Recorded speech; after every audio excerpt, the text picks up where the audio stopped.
नमस्कार, सत श्री अकाल, वेलकम, सुस्वागतम। दिलीप मिश्रा स्वागत करते हैं आपका Dilip sir science English class में। माय डियर बच्चा पार्टी, आज का कुछ खास है। आज का खास बात क्या है बच्चा? कार्बन एवं उसके यौगिक, CBSE NCERT standard 10 science subject का चौथा चैप्टर है, फोर्थ चैप्टर है, कार्बन एवं उसके यौगिक, carbon and its compound. This chapter is for standard 10th science Unit 4. What the chapter's name is? Carbon and its compound. Yes बच्चा, video के अंत तक बने रहें, आपको बहुत मज़ेदार तरीके से मैं सिखाने वाला हूँ उस चैप्टर को। और एक और बात कह दूँ वीडियो स्टार्ट करने से पहले कि मेरे प्यारे सब्सक्राइबर्स, मेरे प्यारे बच्चा पार्टी जिनने मेरे चैनल को सब्सक्राइब किया, शेयर किया और मुझे प्रमोट करने में मेरी हेल्प कर रहे हैं, इधर से भैया, इधर से हृदय से शुक्रिया, धन्यवाद, thank you so much my dear बच्चा लोग। चलो स्टार्ट करते हैं video without wasting time. Yes, chapter का नाम है कार्बन एवं उसके यौगिक, carbon and its compound. So let's start. सबसे पहले समझते हैं व्हाट इज कार्बन। अगर हम कार्बन की बात करें तो बच्चा तुम लोगों ने पढ़ा होगा मेटल और नॉन मेटल वाले चैप्टर में, धातु अधातु तत्व वाला जो टॉपिक था उसमें आपने पढ़ा होगा। क्या पढ़ा होगा? देखो, हम सब ने उसमें पढ़ा है कि अभी तक जो किताबी ज्ञान है उसकी बात कर रहा हूँ, ठीक है ना, कि 118 तत्व खोजे गए हैं।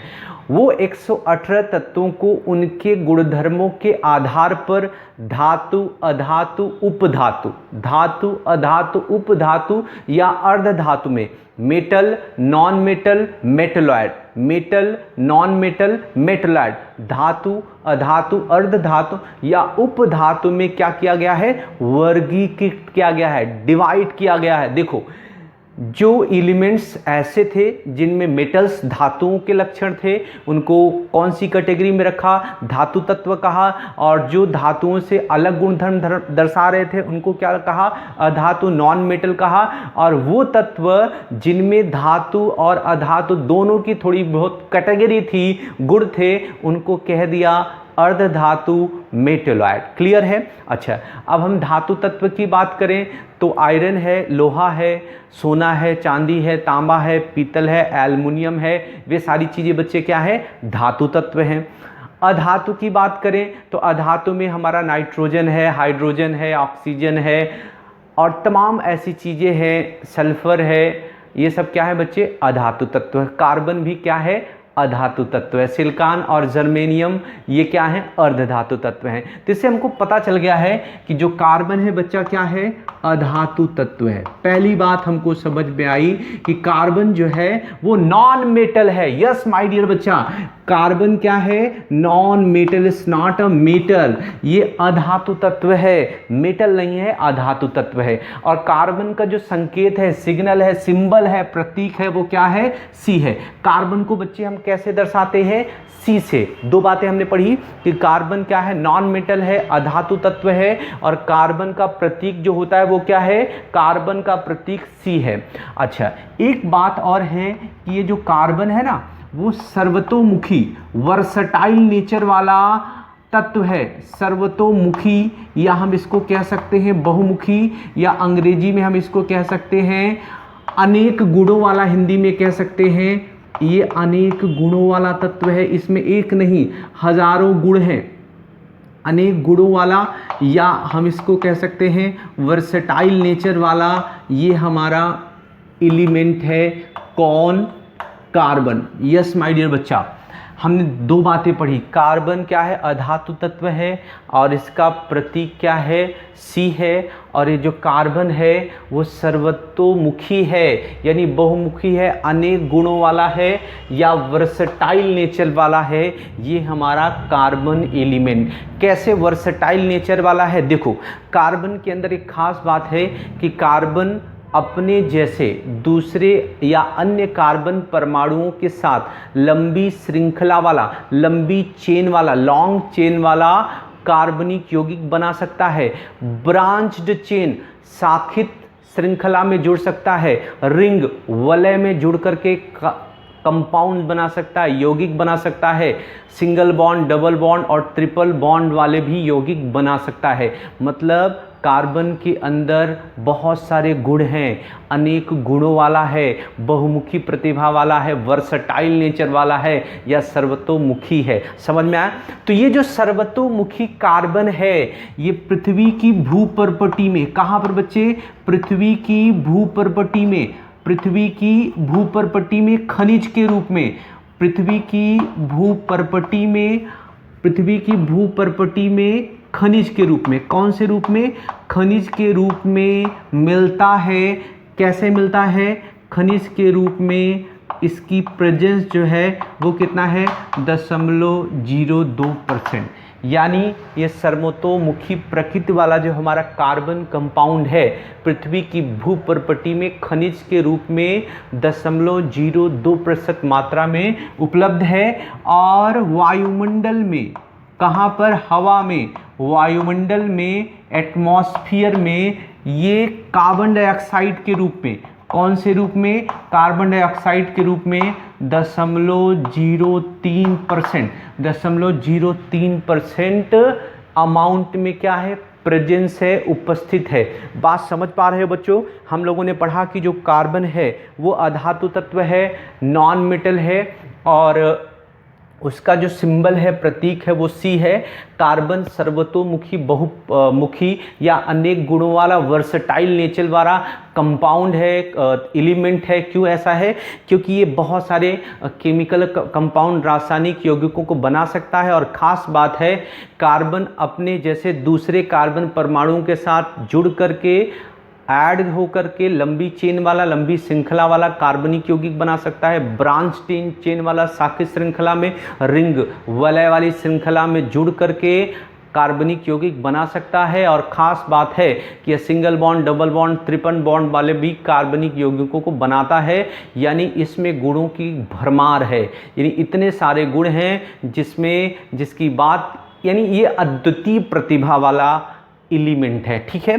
फिर दूसरी बात हमने पढ़ी कि जो कार्बन तत्व है यह पृथ्वी की भूपर्पटी में खनिज के रूप में 0.02% मात्रा में उपस्थित है और वायुमंडल में कार्बन डाइऑक्साइड के रूप में 0.03% मात्रा में। और दूसरी बात कि सभी सजीवों में, अब सजीव चाहे पौधे हो या वनस्पति, सभी सजीवों यानी पौधों एवं जंतुओं का शरीर, पौधों एवं जंतुओं का शरीर किससे मिलकर बना है? कार्बन से मिलकर बना है। जंतुओं का शरीर कार्बन से ही मिलकर बना है। किससे मिलकर बना है? कार्बनिक यौगिकों से ही मिलकर बना है या कार्बन से ही बना है। यानी पौधों और जंतुओं का जो शरीर है वो किससे मिलकर बना है? कार्बन यौगिकों का बना होता है। कौन सी यौगिकों का बना होता है? कार्बन कंपाउंड, कार्बन यौगिकों का बना होता है, कार्बन यौगिकों का बना होता है। अब हम समझेंगे कि ये जो कार्बन है, कार्बन में सहसंयोजक आबंध क्या है वो हमको समझना है। कार्बन में सहसंयोजक आबंध, कार्बन में सहसंयोजक आबंध, covalent bond in carbon, carbon में सहसंयोजक आबंध। तो कोवैलेंट बॉन्ड क्या है और कार्बन में ये कोवैलेंट बॉन्ड सहसंयोजक आबंध बनता कैसा है? तो मेरे बच्चे मैं आपको बता दूं कि जो कार्बन तत्व है उसका जो एटॉमिक नंबर है, परमाणु क्रमांक है वो कितना है? 6 है। और इसका इलेक्ट्रॉनिक कॉन्फ़िगरेशन यानी इलेक्ट्रॉनिक विन्यास की बात करें तो इसका जो इलेक्ट्रॉनिक विन्यास है वो 2,4 है। इलेक्ट्रॉनिक विन्यास 2,4, यानी जो इलेक्ट्रॉनिक विन्यास है इसका क्या है? 2,4। इसकी के कक्षा में 2 और एल कक्षा में 4 होता है।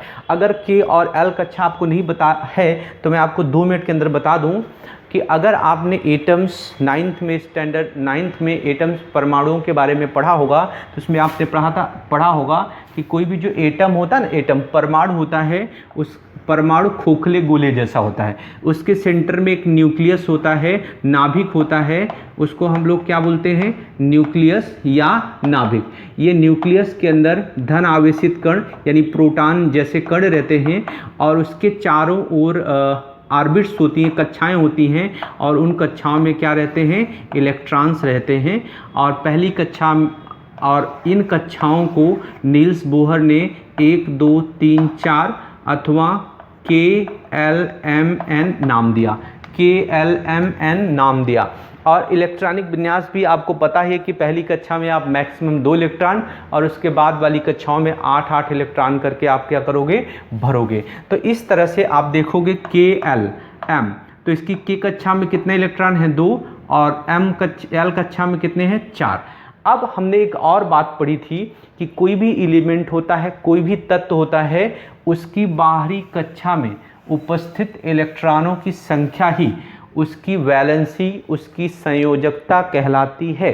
तो यहाँ पर कार्बन उत्कृष्ट गैस जैसा विन्यास कैसे प्राप्त करता है, कार्बन उत्कृष्ट गैस जैसा विन्यास कैसे प्राप्त करता है, उत्कृष्ट गैस जैसा विन्यास, इलेक्ट्रॉनिक विन्यास कैसे प्राप्त करता है, ये हमें समझना है।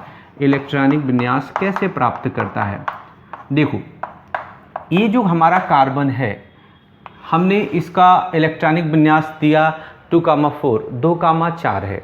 अब ये यहाँ पर जो बात है कि उत्कृष्ट गैस, अगर आपने पीरियोडिक टेबल पढ़ा होगा, क्या बोलते हैं, पीरियोडिक आवर्त सारणी, तो आवर्त सारणी में आपने देखा है कि आवर्त सारणी में जो लास्ट का कॉलम है, यानी लास्ट वाले कॉलम में कुछ एलिमेंट्स हैं, हीलियम, नियान, आर्गन, कैप्ट्रॉन, जेनान, रेडान जैसे तत्व हैं। और एक ख़ास बात है, हीलियम का जो एटॉमिक नंबर है वो 2 है, नियान का 10 है, इलेक्ट्रॉनिक विन्यास करोगे 2,8, आर्गन का 18 है तो 2, 8, 8। आप देखोगे कि इनकी बाहरी कक्षा, हीलियम को छोड़ दो, बाकी जितने भी तत्व हैं उनकी बाहरी कक्षा में इलेक्ट्रॉनों की संख्या क्या है, 8 है। और इस ऑक्टेन नंबर की वजह से, ऑक्टेन संख्या की वजह से, यानी इनका ऑक्टेट पूरा है, अष्टक पूरा है, यानी पहली कक्षा हो तो उसमें 2 समृद्ध इलेक्ट्रॉन विन्यास रचना है, या उसके बाद वाली कक्षा हो 2, पहली कक्षा के बाद जितनी भी कक्षाएं हों उनमें कितने इलेक्ट्रॉन होने चाहिए, 8 इलेक्ट्रॉन होने चाहिए।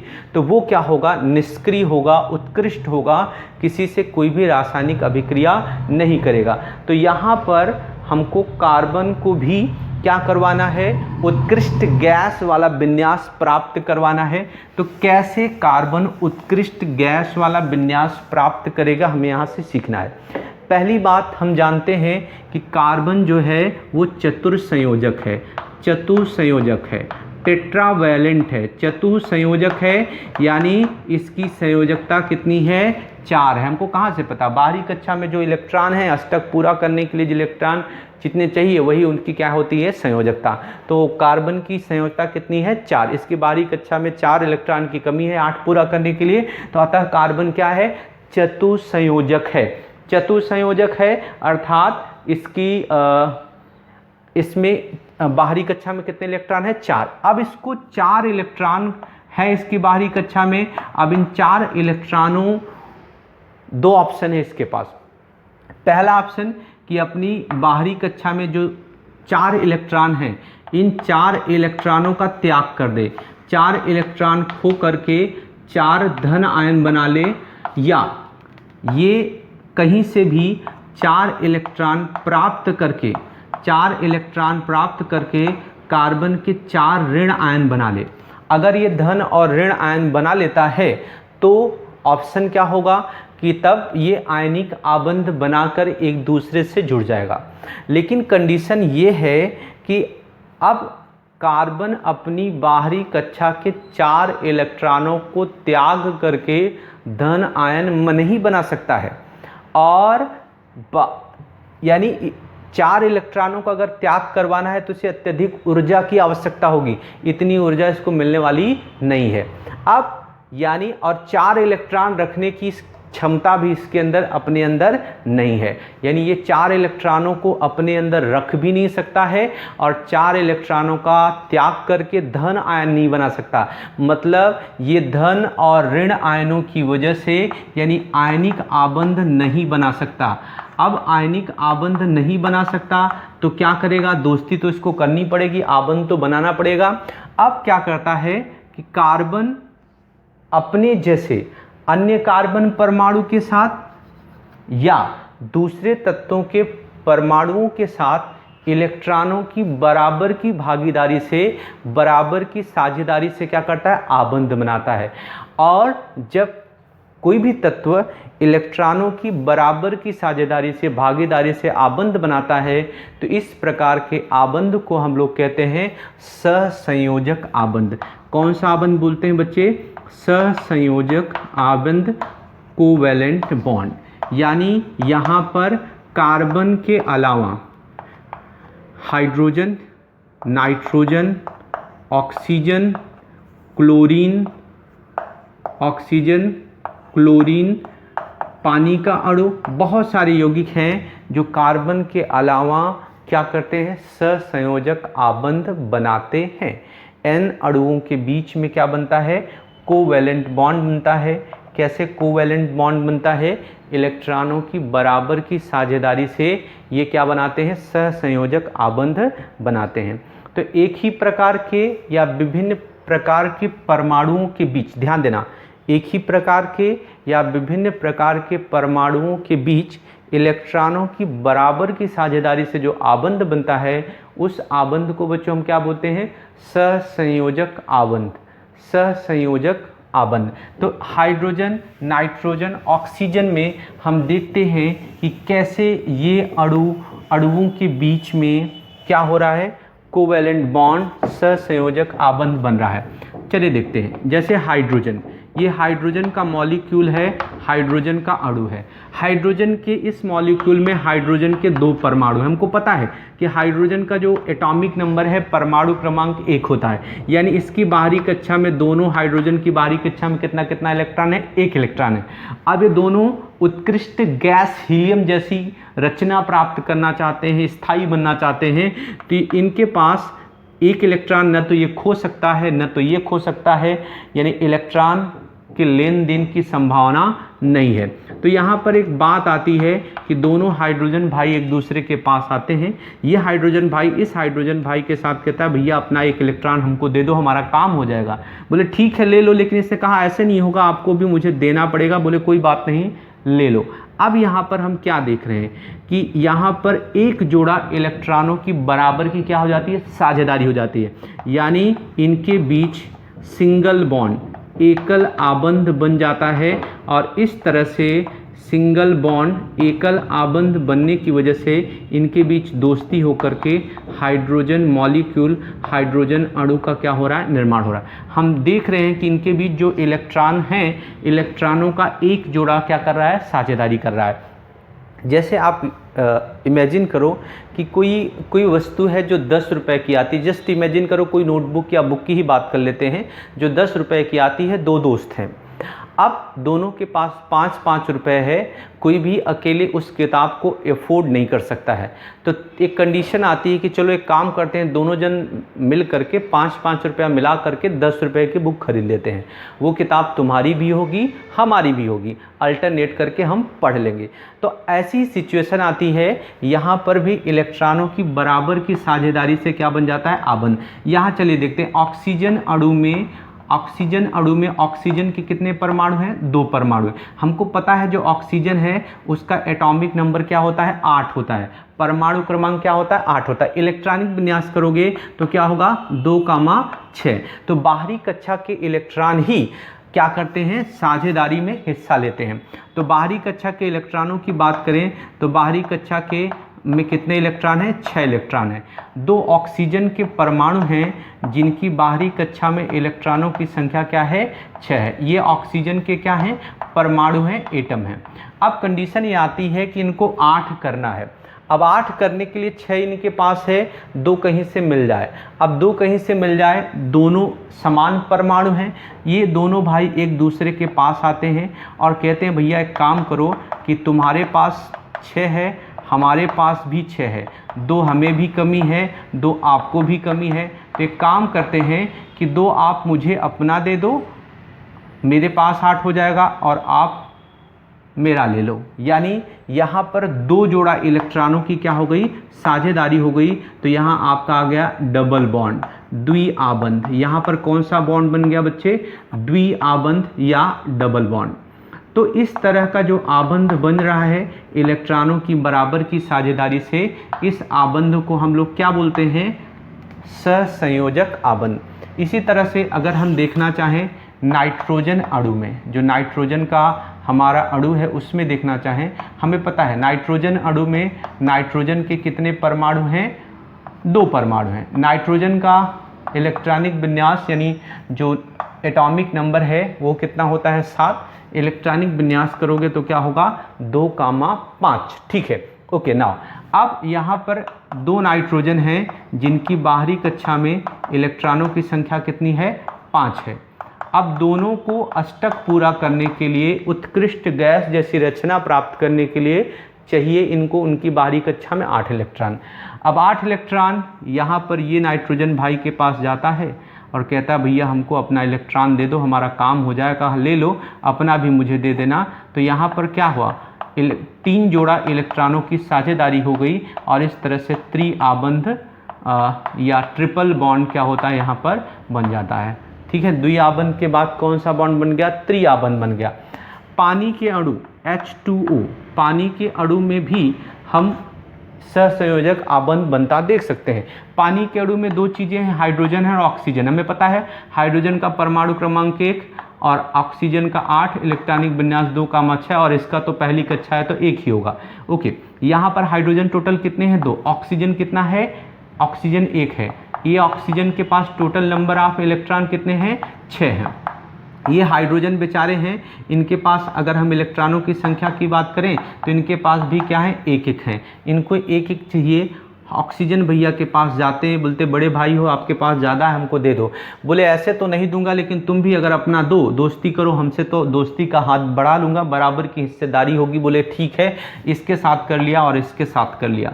ये दोनों हाइड्रोजन भाई का काम हो गया। दोनों खुश होकर जाने लगे। बोले जाओगे कहाँ, दोस्ती है तो साथ में रहना पड़ेगा हमारे, क्योंकि हम बराबर के इलेक्ट्रॉनों की साझेदारी करेंगे। तो यहाँ पर ऑक्सीजन के एटम ने हाइड्रोजन के 2 एटम के साथ एकल आबंध, सिंगल बॉन्ड बनाकर बना लिया। इस तरह से तैयार हो गया हमारा ये H2O अणु, H2O मॉलिक्यूल। तो यहाँ पर हम देख पा रहे हैं बच्चे कि जो कार्बन है वो कार्बन का भी काम क्या होता है, इसी तरह से। कार्बन के एक यौगिक हम मीथेन के बारे में आपको बताता हूँ। मीथेन, अब मीथेन जो है, मीथेन का में कार्बन है और 4 हाइड्रोजन है। हमें पता है कि जो कार्बन है, कार्बन एलिमेंट का, कार्बन का परमाणु क्रमांक 6, इलेक्ट्रॉनिक विन्यास 2,4। इसकी बाहरी कक्षा में कितना इलेक्ट्रॉन है, 4 इलेक्ट्रॉन है। तो 4 इलेक्ट्रॉन है तो ये अपने साथ अन्य 4 परमाणुओं को अष्टक पूरा करने के लिए जोड़ सकता है। 4 आवारा हाइड्रोजन भी हैं बेचारे, ये इसके पास आते हैं, देखते हैं कि 4 लेके बैठा है, इसका भी काम नहीं होता है। सजेशन देते हैं भैया एक काम करो, हम चारों जन मिल करके एक इलेक्ट्रॉन की साझेदारी कर से दोस्ती कर लेते हैं। बोले ठीक है, बहुत अच्छा है, ले लो भाई तुम लोग।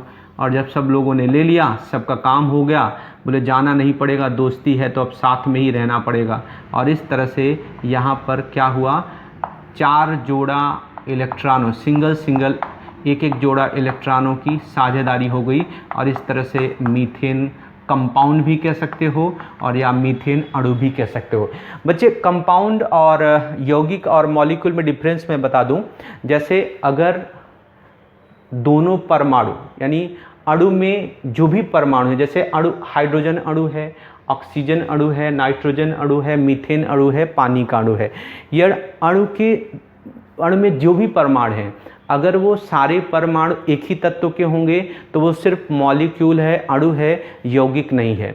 लेकिन अगर अणु में जो भी परमाणु हैं भिन्न भिन्न तत्वों के, जैसे H2O की बात करें तो 2 परमाणु हाइड्रोजन के हैं, 1 ऑक्सीजन। मीथेन की बात करें तो 1 परमाणु इसमें किसका है, कार्बन का है, और दूसरा क्या है, हाइड्रोजन का है। तो यहाँ पर बच्चे हमने सीखा कि अगर भिन्न भिन्न तत्वों के परमाणु भिन्न भिन्न तत्वों के परमाणु होंगे तो ऐसे अणु को हम क्या कहेंगे, यौगिक कहेंगे। और समान तत्वों के ही परमाणु होंगे तो वो सिर्फ अणु होगा, यौगिक नहीं होगा। मीनिंग क्या है कि यौगिक को हम अणु भी कह सकते हैं और यौगिक भी कह सकते हैं, लेकिन सभी अणु को हम यौगिक नहीं कह सकते, क्योंकि अगर समान तत्वों के परमाणु होंगे अणु में तो वो सिर्फ अणु है, यौगिक नहीं है।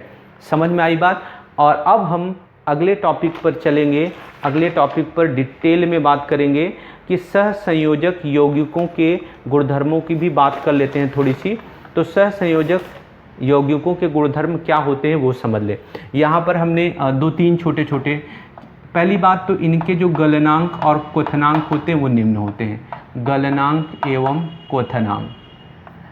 अब आपको पता है कि जिस ताप पर कोई भी पदार्थ पिघल जाए वो क्या होता है, गलनांक होता है, और जिस ताप पर कोई भी पदार्थ उबलने लगे उसको हम लोग क्या बोलते हैं, क्वथनांक बोलते हैं।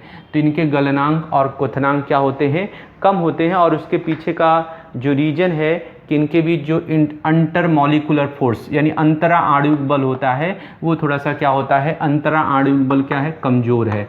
अंतरा आणविक बल या अंतरा आणविक बल जो है वो क्या है, कमज़ोर होता है, और जिसकी वजह से ये जो सहसंयोजक आबंध वाले यौगिक हैं इनके गलनांक और क्वथनांक क्या होते हैं, निम्न होते हैं। और दूसरा बात कि ये विद्युत के क्या हैं, कुचालक हैं। सहसंयोजक यौगिक क्या होते हैं, विद्युत के कुचालक होते हैं।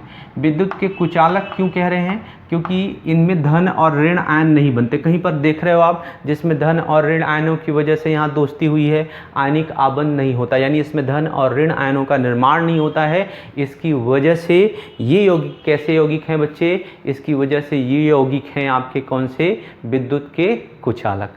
तो पहला पार्ट हमने पढ़ लिया है। अब दूसरे पार्ट में बाकी की बती हुई बातों को कंप्लीट करेंगे। आई होप आपको बात बहुत अच्छे से समझ में आई होगी और आपने वीडियो को अंत तक देखा, इसके लिए आपको धन्यवाद। Thank you so much.